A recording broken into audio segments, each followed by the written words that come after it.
So, Neda Vaseghi, CEO of Microclimates, thank you so much for joining me on the Vertical Farming Podcast. Thanks so much for having me, Harry. So, regular listeners will know that I always like sharing the story of how we got connected, and we met at Indoor Agtech NYC, which seems like such a long time ago, but it's probably a month, now a month and a half ago, I guess it's been there. Tell us a little bit about how you arrived there. And obviously we've got a lot to cover in terms of microclimates, but I'm curious how you found the conference and what your experience was there. Yeah, definitely. I was introduced to the conference a couple of years ago, and we actually hadn't attended in the past. And one of the conference leaders reached out to me and said, we're interested in what you guys are doing in the space, especially as a startup. We have a number of startup podiums available. Would you guys be interested? So we kind of start diving into what the conference was about. And, years ago, I had seen their nice, beautiful brochure that they have with all the different companies outlined on it. I remember thinking to myself, I really want to be in a part of that brochure. I really want our name to be there. So it was really exciting to attend, and it was well worth it, well worth the event. How would you summarize the experience for someone who hasn't been to Indirect Tech in West? Yeah, I'd say in comparison to the other events that I attend, it's first of all, it's in New York. That was great. Yeah. So exciting, deal in this very energetic city. And then there's a lot of really executive levels. The conversations were very meaningful.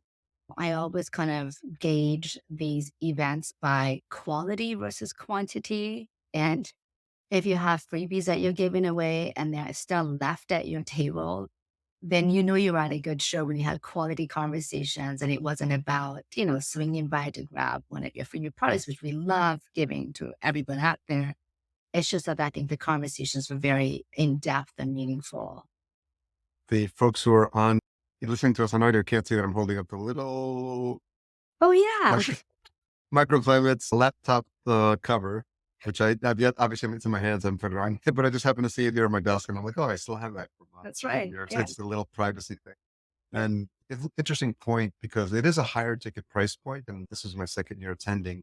And I think there is something to be said for the caliber of folks that attend and rethink events. The organizers, from what I've seen with other events they do and the experience that I've had the past 2 years, it's really professional. It's really well. They really keep things moving. I love the fact that it's a single track, so it's a different experience than indoor Yes. icon.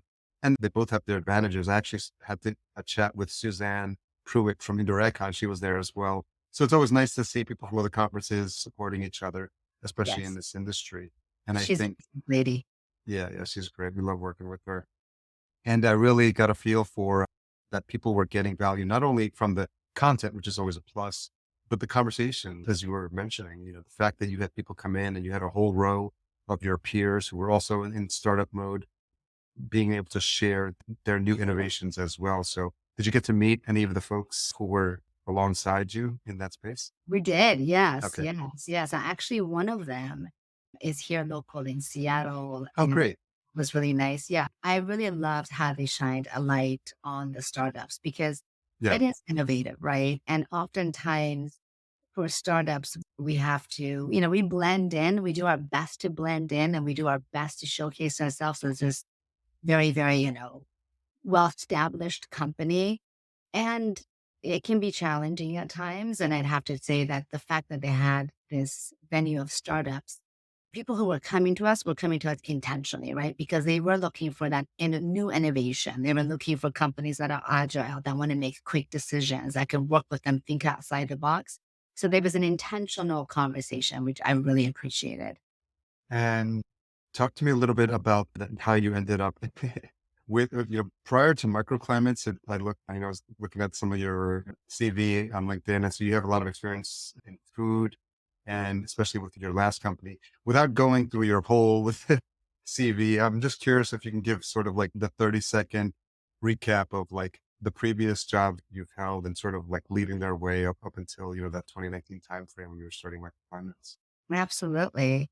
Quick recap would be I started early on in food microbiology, and I just happened to be at the right place at the right time. I happened to be University of Washington. It was shortly after the Jack in the Box outbreak that everyone probably knows about, the Audubella outbreak. It was very similar to this industry, actually, in the sense that it was new, up and coming. when we go to events, there would be like 15 or 20 booths at the most, or tables, not even booths, but tables. And I got started in food microbiology and just fell in love with this concept of, oh my gosh, there could be pathogens in food that could make us sick. So I always had this passion for how I was trying to go into pre-med and decided early on that was too much school for me. Looking back on it, maybe I should have, but that was it. It was more about how can I help the community and public health perspective. So I fell into food safety and spent majority of my career in various roles. And the reason why I ended up here is because I sort of noticed this trend. I was doing a lot of traveling to California, Florida, and Texas, a lot of agriculture. And I noticed this trend of, oh my gosh, we're really faced with this issue of not having enough arable land. And there is this thing called indoor farming, which I didn't even know was called CA at the time. And I had an opportunity to take a huge risk and leave the corporate world after 25 years and go on my own and give it a try. Prior to microclimates, you were at Miro Nutrasciences. Is that correct? Yeah, I was at Marion Nutrasciences. It's a French company. Marion, I think is how they say Maybe it. Marion Nutrasciences. They're a global company with laboratories at a global level, one of the best out there in the industry. And I managed a team for a while in sales. And then I ended up a career in mergers and acquisition where I was responsible for supporting the acquisition of other companies out there. What were some of the takeaways when you look back in your career, or if you think of the things that prepared you for where you are now? What were some, is there a highlight or two that comes to mind? Yes, the business acumen for sure. Having spent so much time on the sales end, especially because after I left the technical side, I got into sales. The business acumen and just being able to read people, I think it teaches you a lot about interactions and face-to-face interaction, being able to read your audience. So I think that side of it has definitely prepared me for this role. And also taking no for an answer. You took no for an answer all the time when you're in sales. So you sort of begin to build, thick skin.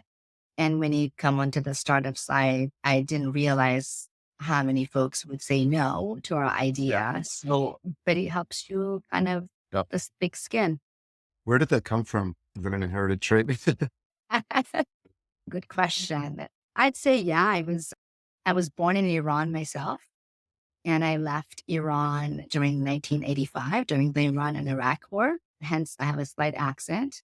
So, yeah, it was, we moved to the country. I was only 10 years old. I was learning to assimilate to the country, to the culture, learn the language. So I think a lot of that really thick skin and sort of proceeding, moving forward, that determination was built into my DNA at a very young age because I was only 3 years old when the revolution occurred. So I remember the war and what it was like to leave the country and how hard it was to leave the country and then come into a foreign country where you know nothing about the food, the culture, the language. I think that really has me in shaping the person into the person that I am today. Yeah, I could see how that would have a profound impact on you. What's interesting is, people who are younger may not understand and know what a vibrant culture Mhm. Iran had. And, Mhm. and there's pictures of like discotheques and like people really dressed up and really like enjoying like a vibrant cultural community and livelihood. And people don't and think of Iran that way. And I wonder if there's stories from like your parents or your family about what it was that what life was like back then. Oh my gosh. No, first of all, thank you for acknowledging that because most people are not aware of what Iran used to be like. You're right. It was completely vibrant. I see pictures of my family and my parents, and I always give my mom a hard time about how short her little skirts used to be, like mini skirts in the 60s, right? Were like super short. I'm like, you used to wear that Yeah. in street, mom? Not only that, but it's so rich in culture, right? Rich in history, our food, so many languages spoken in Iran. And it's still a beautiful country. And the people are still amazing. It's just, unfortunately, it's a government situation that has impacted them. But yeah, I don't know. It's just beautiful. I still go back when I go back to Iran, when I smell the food and the bakeries and the bread that's, Mm, it just warms my heart. It's a rich country with lots, thousands of years of history. yeah. Probably more when you think about the birthplace of like civilizations and some of Yeah. the Like, you go back to like that's one of my favorite rabbit holes, ancient civilizations, because they just keep discovering like older and older stuff that like 4,000, 5,000, 6,000 years yeah, ago, like, Göbekli Tepe and Turkey. And so that's one of my sort of passions about exploring that. So I think, hopefully that, over time, people will truly discover, how important Iran's place in like birth of like civilizations and cultures and languages really is. absolutely. I think it's most people don't realize we share a lot of words of French. We have a lot of similarities. I have great fond memories of being a kid in Iran and going to Shamal, which is north of Tehran, and it's just tropical and beautiful. And then you can go skiing, and there's just so much you can do, and you don't realize that Iran is not a desert and it's got multiple climates. And yeah, so it's beautiful. And we have really rich soil actually for pistachios and dates. And, we have some really great soil for a lot of different food sources out there. Yeah, really interesting. So I invite the listener to do a little more research and learn a little bit about the culture because I think they'll be pleasantly surprised. So, in your time at Miro, the jump to entrepreneurship is never an easy one. And as someone who's owned my own business since 2015, I can tell you it comes with a lot of ups and downs for anyone who's tried to go down that path. And a lot of people don't make it. So, it's clear you had the drive and it's clear you had the education and the passion and now the understanding of what this industry was looking like. But it's never an easy decision. And so, can you talk a little bit about the origin story of microclimates and how you got that off the ground? Yeah, definitely. I'd say about 2 years before I actually left, I'd been toying with this idea of what can I do on my own? How can I go out on my own? And I toyed around with multiple things to do, but never settled on anything. My current business partner, Lauren West, we've been friends for many, many years. His wife was actually my doula. We have, our family friends. We're very tight. We were actually at a party and I asked him, I said, "Hey, what happened to that company you were starting? What'd you do with it, Lauren?" And he said, "Well, he's probably one of the smartest people that I know." He's like, "Oh, I've been building this stuff and I want to do stuff with indoor farming." And, "Well, where is it? Are you selling anything?" He said, "Well, no, we haven't commercialized it." And we got talking, and long story short, the conversation led to, "What are you thinking, Netta? How are you doing with your job?" We never talked about our jobs. We've always had this beautiful friendship, Mhm. personal relationship, but we never actually talked about what I knew what he did for a living and he knew what I did, but we never talked about intersecting the two. And the conversation, one thing led to another. And the next thing you know, we said, "Hey, let's get together and talk about this." In a month or two, we got back together. He said, "Are you serious? Are you really thinking about this? Like, how do you?" And he's had a startup in the past. He said, "Do you know what this is going to take?"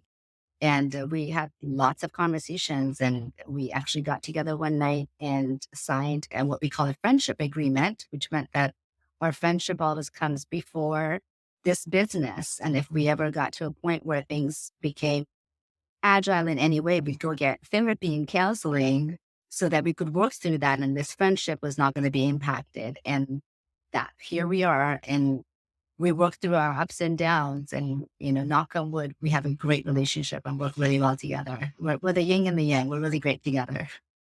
That's an amazing story. And the fact that you were cognizant enough to create that friendship agreement and then understand that that relationship that you've built up with him is something that's more important than anything you would do after, and you wouldn't want to do anything to damage that. And so I don't think a lot of people who go into business think like that or don't value the relationship or don't understand what can happen in business because anything is possible. I had a previous conversation with someone today who's having some challenges, someone they try to partner with, and it's really, you just never know. And I think putting that friendship first and foremost is so important. I think it's a really great thing that you guys did. And I'm glad that you shared that. I'm curious how you two met. Yeah. There's a good story there too. I known his wife from many years in the community. So I personally started going Burning Man myself. If you're familiar with Burning Man, which everyone is nowadays because I everyone's got went in 2014. I've been once with my ex, but yeah, green. Yeah. yeah, Oh my gosh, we were there the same year. No way.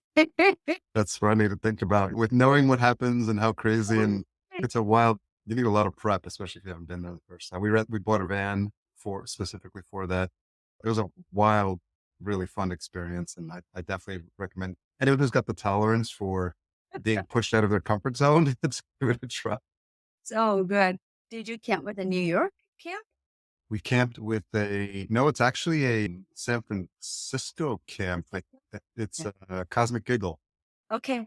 Yeah. And they've been going for at that time 10 years. And so they've got really good placement. So they were like on the inner ring, about like Yes. one or two streets away from the center of from the playa.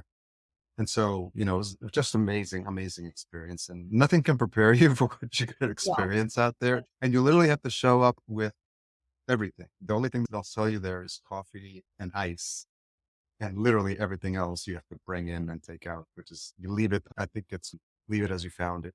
Exactly in as pristine condition. We were not, I don't want to take away from your experience Oh, there, I but we love had to like, going. as we were leaving, we have to, the campsite owner, they're like, had to leave before us. And they're like, you literally have to walk in a grid over every inch of this and pick up like a feather. If you see like anything like that you can spot with your eye that's not native to the desert, you have to bag it up and take it with you. So very unique experience, but I'm interested to hear what That's yours is like.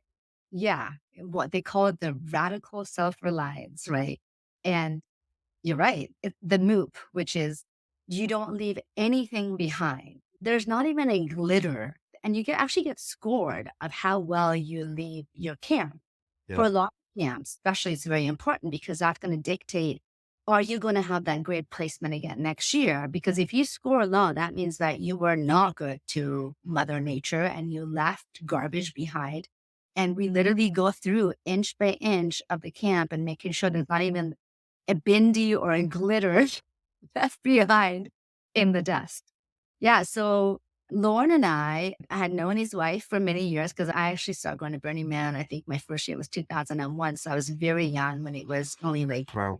like 20,000 people would go back. I don't even know what it is now, but it was fairly small to compare what it is now. And so I was in my, late 20s the first time that I went.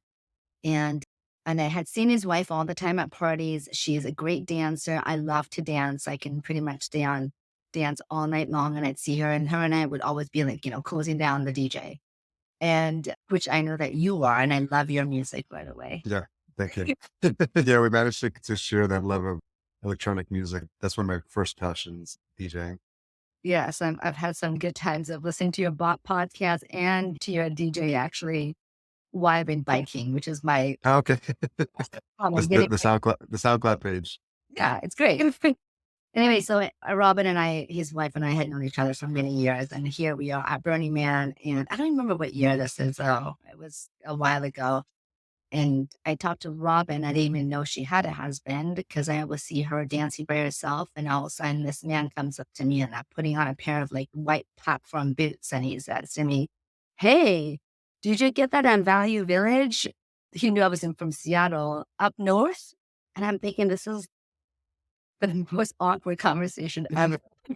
Value Village, for those of you who don't know, is a secondhand store. And if you're a burner, that's where you shop because you don't want your clothes to get destroyed. Yeah. And I said, as a matter of fact, I did. I purchased those. Why would you know this? He goes, I almost bought this for Robin, but they were half size too small. I said, Robin West? Yes. How are you guys related? He said, she's my wife.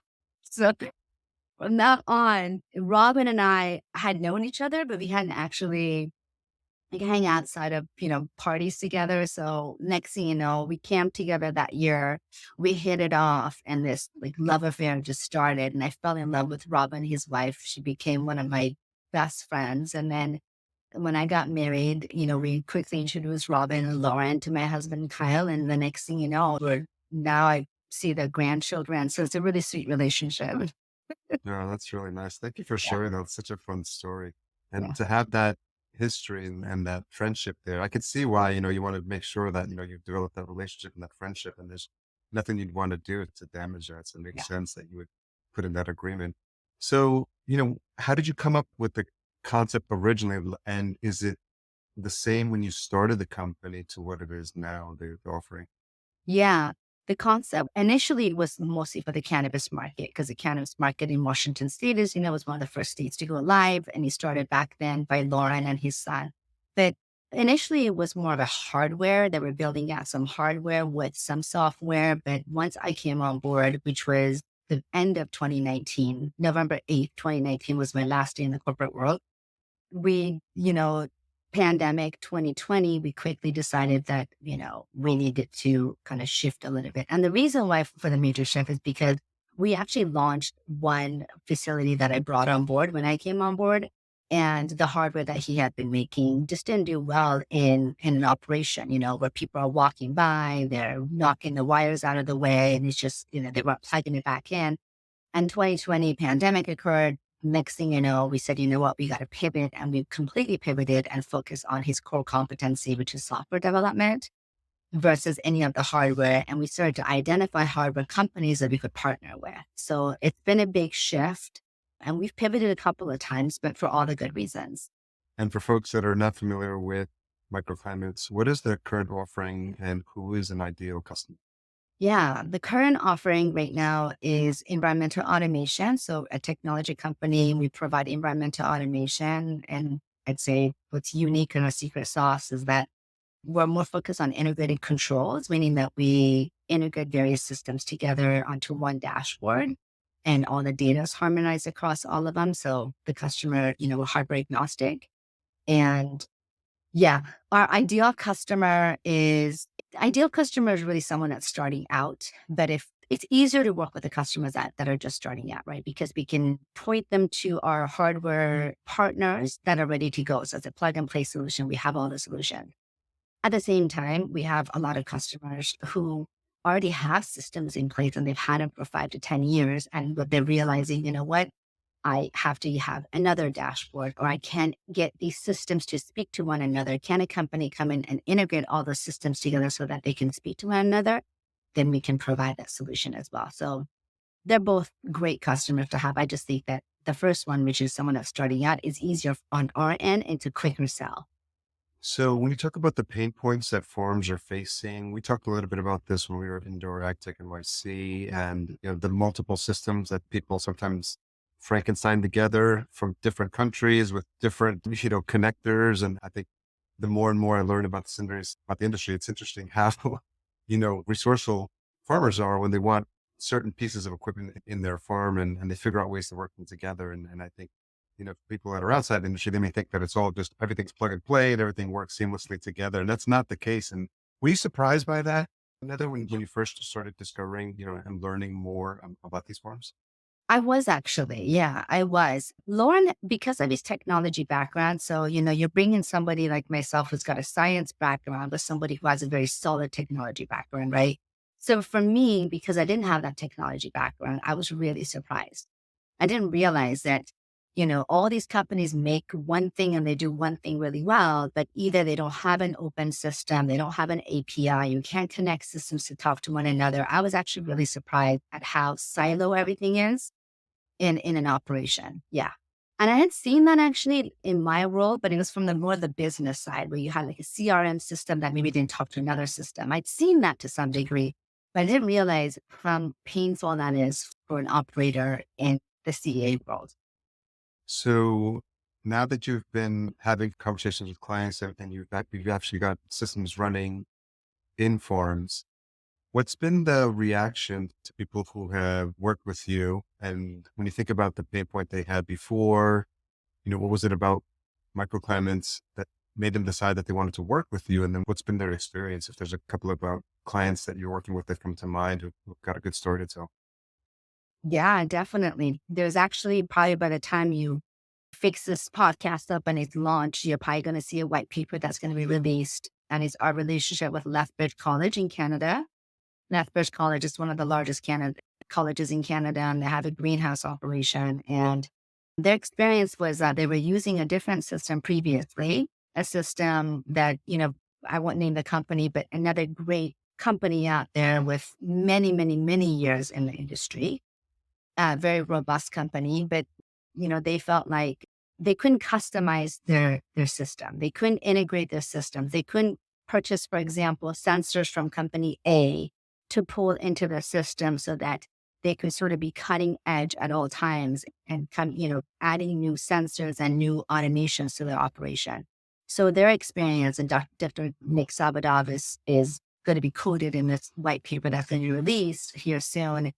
He really talks about his experience and sort of his limitations previously and how this system has really opened up the possibilities of always thinking ahead and bringing in new systems to integrate into the system. So we're right now in the process for him specifically of working with him on DLI, something he really wants to do. He really wants his lighting to go to a new level and be based on DLI. So we're working with him on that, working with Cornell University for their LASI, which is their algorithm for this whole DLI idea for lighting, smart lighting, essentially. So it's fun to talk to customers who've had experiences in the past and then they try it out and they say, I really like how nimble and how agile you guys are. And I like the fact that I can integrate this whole system together. For the benefit of the listener, if they're not familiar with DLI, you define that? Yeah, it's daily light integral. Basically, it's the amount of light that your plants need. It's a way, best way to look at it is you can really become energy efficient also in the sense that your plants need so much light, you don't necessarily have to give them during the peak hours and you can turn your lights off and then turn your lights on during off peak hours for energy consumption and also making sure that your plants and your output or your crop and the yield is where you want it to be. I've also noticed that you've been making more of an effort to be more present on LinkedIn with your videos. Nice job with those. So I think and I've seen from some of the feedback that people are finding it helpful. Do you feel because of the nature of some of the tech involved and some of the integration challenges that farmers face, that education is helpful? And do you feel like it's educating people who are watching or listening or reading on things they may not have been aware of or challenges they may realize they're going to face as they start to integrate these systems together? Yeah. So this idea of being on social media, which was new for me for the record, I have a very dear friend of mine who had a very successful exit strategy. I also went to Burning Man with him. It's all being tied together. Yeah. Oh my God. Yeah. I also camp with them. I was talking to him actually a couple of months ago. He's one of my mentors and he's much younger than I am. But I reached out to him and I said, hey, Andy, he was at Adobe after the acquisition of his company and he's back to startup again. I said, help me out. And how do I do this? How do we get the microclimates name out there? And he really advised me and he said, you know what, microclimates doesn't necessarily have a name in the industry because you're still new, but your face and your knowledge is going to be well served in the industry. So make sure that you start this thought leadership and talk about topics that are important for the industry. So back to your question, has it been well received and helpful? Yes, it's been so fun hosting and getting emails and chats and text messages saying, thank you for that. That really helped. And then for me to say, what else do you want to talk about? Because I am not the expert, but I sure know who to go to. I can go to my business partner when it comes to technology. I can go to my old contacts with food safety. So, and it's been fun because I'm hoping that at least that's a positive feedback so far is that it's really bringing quick and dirty under 2 minutes some knowledge to the industry, to people to think about as they're talking about either food safety or environmental automation. Do you find that you're getting better at? Are you getting more comfortable doing these? I am getting more comfortable. They're still uncomfortable. They are still uncomfortable, but I feel like I'm getting better at just quickly, picking a topic and talking about the topic and not, I'm finding that the less I think about it, the better they turn out. When I get in my head, then I become too technical, which is where my Yeah. level is, right? I like to be technical and I have to just step back and say, what does the audience need to hear? It's not about a technical aspect. It's what does it mean to their operation? And you do these in one take? I can try. I pick it. Well, no, it's interesting because No, and it's never one take. I try my best. They usually, so far, they've been about like 6 or 7 of them. And then, but I don't write a script either. I started to in the beginning and I found that it was just, I couldn't read a script and that would lose my train of thought. So I usually just write down like 4 or 5 bullet points and just start talking. that makes sense. Yeah, I mean, it's always a good thing. I took some public speaking classes as well in training, so it's been very helpful because it's one of those things that's similar. When whether you're on camera, whether you're on stage, there's something that happens to you, and I think it's not a natural human inclination to be in front of people talking. It doesn't come. Maybe for some people it does come naturally. people who like to perform. But I think for most people, I remember like even with the training, I gave a talk one time and then by the time I was done, it almost felt like I had a bowl of cotton in my mouth. The mouth was so dry. I was so nervous. And I Yep. remember like I was sweating and I've gotten better over the years, but it's something you need to work on and you Oh need my to kind of gosh. train. So bad. I have a story about this 1 minute pitch that I tried to do early on in a startup. And I practiced, and they only give you exactly 59 seconds. I practiced that so many times, Harry. And when I got on stage, it was the worst thing. It was the worst experience ever, to the point that my girlfriend, who's my best friend, texts me afterwards and she goes, "Oh, I'm so sorry about that." That's not a good reaction. It was like an out of body experience. And I remember thinking, oh my gosh, how did this happen? I can't even articulate my words. What just happened to my brain and my physical being just lost? Yeah, that's weird what happens. Is Yeah, this your first time in the CEO role? it is. Yeah. We give ourselves titles. So, when you're a smart company, you can call yourself anything. Yeah, yeah, I am in the first time in a CEO role, but I have to tell you, I say this to my business partner. If we ever got bought out, if we ever had an investor that came in and said, hey, I think that I could, help extend your business by having sure. a new CEO, no problem. Step right away. I'm curious when folks are in the first time leadership role, and there's a lot of things that you hope you have good guidance from and a good team from. And you've mentioned a couple of times and referenced some mentors. So as you think about your development over the years, and especially with this new role, are there people who have been helpful for you in a mentorship role? Oh my gosh. Yes, yes, yes. So one of my mentors is Dr. Mansur Samadpour, who is an owner of a food safety laboratory here in Washington State. And I've known him. I mean, I worked in his laboratory when I was in my, I think I was like 19 years old when I worked in his lab. But we were working with, I believe I'm pretty sure it was Jack in the Box samples back then, stool samples from children who had been sick. He has been a great mentor to me. And then from my days of M&A, I have great mentors in M&A role that have helped me out. And then there's been some beautiful, amazing people in this industry who, just getting to know them, have stepped up and said, how can I help you? Like Randy Shipley. There's been multiple who just step up and they're like, what do you need help with? And they've become my advisors, which is really, really amazing. It's a beautiful thing. That's great to hear. So as you think about the future for microclimates and you think about, maybe a roadmap and where you're seeing development of your offering, Yeah. opportunities for possible partnership or, features, what comes to mind, when you think about, obviously in this industry, it's years a lot. So maybe just even 6 months, what's top of mind for you that you can talk about? Yeah, yeah. And you're right. This is the industry which I love because it's moving so fast. And again, it reminds me of food safety, 20 something, 30 years ago. So it's the same concept here. The big focus that we have right now is regarding energy usage. We have noticed, and you hear of a lot of companies that are either filing for Chapter 11 or going out of business. And then you get talking to some of those folks and you understand that ultimately energy, especially for CEA, your two highest sources of energy use is your lighting and your HVAC system.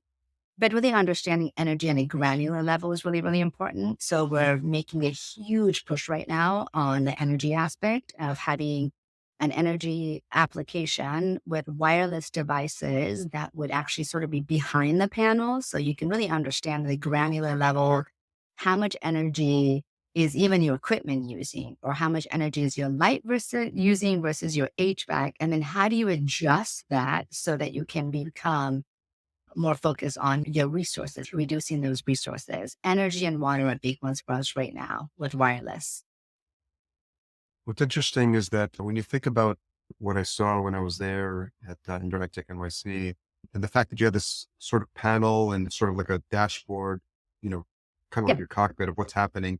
And it's important because you think about it, like these are the metrics that I need to know, like what, how these different systems are performing. But I think this aspect of their energy consumption, because of where we are in this industry, where we are in this timeline of like using so much and it being a top concern from an expense perspective, I think adding that component and then the fact that you need that mobility because you're in a farm and adding the Wi-Fi, I think is an interesting combination. So do you find as you talk about these features and these capabilities that farmers are getting excited to learn more? Yeah, definitely. So the energy one was definitely. I mean, the more farmers we're speaking to right now, we're waiting to hear back. We're working with another company, and if the grant goes through, we might be able to provide this energy monitoring to the more, as I call them, under resourced or under, I don't want to call them privileged, but under resourced communities. We're going to help them out first. But yeah, definitely. There's an excitement that's being built around the ability to be able to measure your energy usage and then wrap that information so that you can actually automate your operation based on the energy as well. And then the wireless, for sure, that's another exciting project. Well, it's a project that we started working on last year, but it's an ongoing project, which is how do you incorporate LoRaWAN sensors, which is long range wireless sensors that can communicate, the size of football fields without interruption. How do you incorporate that into this so that all of a sudden your sensors can be wireless, your controls can be wireless without interruption?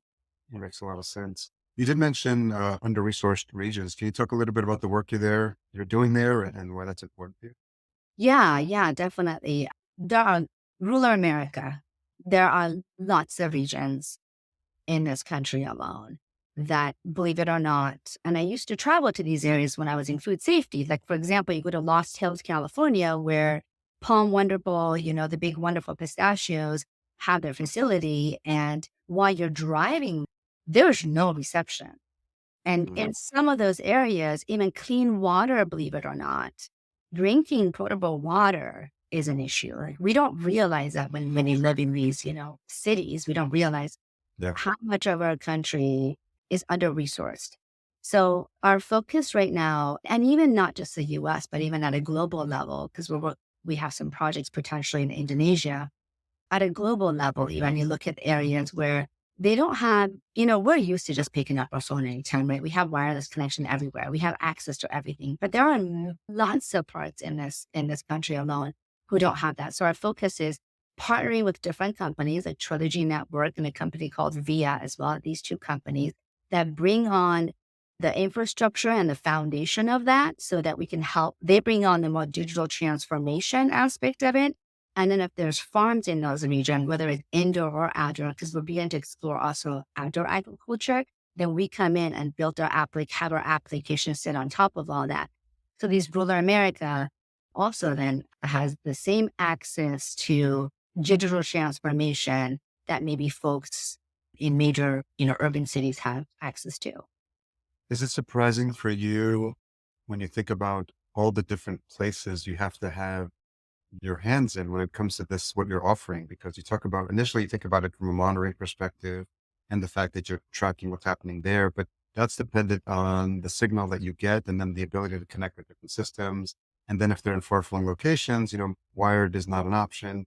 And then you have to look at wireless technologies. And now you have to start, you mentioned a couple of providers there and how to understand like the different nature of what happens. And this is top of mind for me because we just had our internet upgraded here. And now I think the latest trend is to do repeaters or just extenders, what they're called in Yeah. places. And so now it's the same Wi-Fi signal, which I thought was interesting, but it's working off three different repeaters. So it's fascinating what's happening in this space.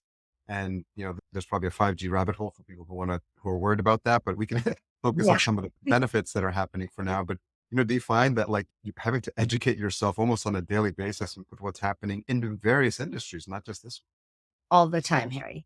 All the time. I did not, it's been one of those aha moments where you go from food safety to technology and you realize, okay, I'm in technology. I got to learn the technology, verbiage. And you kind of get used to that and you realize, okay, so everyone needs to have internet connection for our system to run. Oh, okay, great. Everyone needs to have internet connection. Then you realize, wait a minute, not everyone has internet connection. And if they do, it's interrupted all the time. It drops all the time. one? One thing though about us is that our system is what we refer to as edge computing. Our system actually sits on premise. So even if you lose your internet connection, the system will continue running, right? But at the same time, you need to have solid internet connection for you to be able to access the system either way. So it's been a real eye opener. And as a entrepreneur or startup, every second of the day is something different, something new. So it's also very exciting because I have to continuously learn, like nonstop. I think I'm learning probably at a faster rate than my 8-year-old daughter is right now. So far. Yeah. What's a tough question you've had to ask yourself recently? Yeah. Tough question I've had to ask myself recently comes down to following my heart or finances, right? My heart is in this. I love what we're doing. I love what we built. And I think every startup founder, co-founder would say, my baby is the prettiest thing ever, right? We always get excited about what we're doing. Then there's the other side, which is I left a very lucrative position that I had worked really, really, really hard to make work my way to those positions. I mean, I had to really work hard for those as a woman, especially had to work really hard. So, and I left a very lucrative role. I was making a lot of money. So that's been the tough question for me recently is, oh my gosh, do I keep chasing that? Because I could go back, I could make a lot of money, or do I follow my heart and do what I'm doing with this, cross my fingers that will either get funded or will grow on our own. And we'll be in a position where I can say, all right, I'm now financially comfortable. So because it takes a lot to leave that world. And we had a lot of discussions with my husband about what is this going to look like living on one income for a short period. Yeah, those are not easy questions. And as someone who's been an entrepreneur since 2015, it's sometimes feels like you're having those more frequently than not, and then you feel like you need to get to that point where things are starting to like turn around. And obviously in an industry that's as exciting as this one, there are a lot of ups and downs and probably a lot of false starts as well. So I think, I encourage you to, to stick it out to the point it still feels like a passion for you and it's something that you believe in. And I think you're onto something here. And I think it's something that's applicable for anyone, any size farm, greenhouses, not just vertical farms. And then so there's, applications and benefits. And I think you're on the right path and you're making the right partnerships. And so, to Thank the extent that it's still comfortable for you, I would encourage you to continue on the path because it's one of the reasons why I started the podcast because I saw what was happening in the industry. And I was like, this is exciting. And I want to learn along the way and learn at the same time my listeners are learning. And it's not easy. I mean, I will, and for anyone who's started down the path of entrepreneurship, there's been lots of ups and downs, and you have to be comfortable with failure. This is the other thing, and Yes. failure's not a bad thing. It's failure. I used to think like, oh, I spent thousands of dollars on this project, and I was like, oh, it didn't work, and I would feel disappointed and dejected. But over the years, you come to realize it's more important to take imperfect action, and a failure is just another opportunity to just get up, you have to just get up faster. That's what happens. You just Yeah. dust yourself faster and you're like, okay, that didn't work. Let's go. Let's go. Like we got to try something else because and it Yeah. takes a while to develop the entrepreneurial muscle. Totally. And stopping with those failures is what I've learned and saying, what have you learned? Every single failure, every single one of them has a learning lesson in there. And even the contracts, for example, that we didn't win, every single one has only helped us flourish to the next level. Like every single one of them has taught us to come up with something better. So yeah, I mean, my heart is still in it. My heart and my head are still in it. Sometimes my pocket questions it, but but I've definitely learned, you know, I've lived a very simple life in Iran. Moving here, we didn't have much money at all. And I paid for all of my own college and my graduate. I paid for everything. So I know how to pull back. It's just sometimes like, do I want to pull back at this age? Yeah, that's definitely a challenge. Yeah. Well, as we wrap up, I've been leaving some space at the end of these conversations for any messages that you have for your peers in this industry. Obviously, as you attend these conferences and as you start to meet some of your fellow business owners and entrepreneurs who are, we're all working towards the same path and we're still Yeah. in this space of really, there's really not a lot of competition space, even though there's companies that do the same thing, but there's a demand for what everyone is working on. So, is there anything that comes to mind for you in terms of like a message that you have for folks in this industry that may be listening? I keep going back to what I was comfortable with, which is food safety, right? And I Yeah. just think that we can't give up. I think we're at a point right now where we've seen a number of companies close down, like I mentioned earlier, file for Chapter 11, whatever the situation has been. And it can be defeating at times, right? So I think my message would be like, now is the time to be nimble and quick and to think about our resources and how do we shift our business so we're profitable. Maybe rethinking about, spending millions of dollars on the upfront capital, but just slowing down, and I always refer to as the crawl, walk, run approach.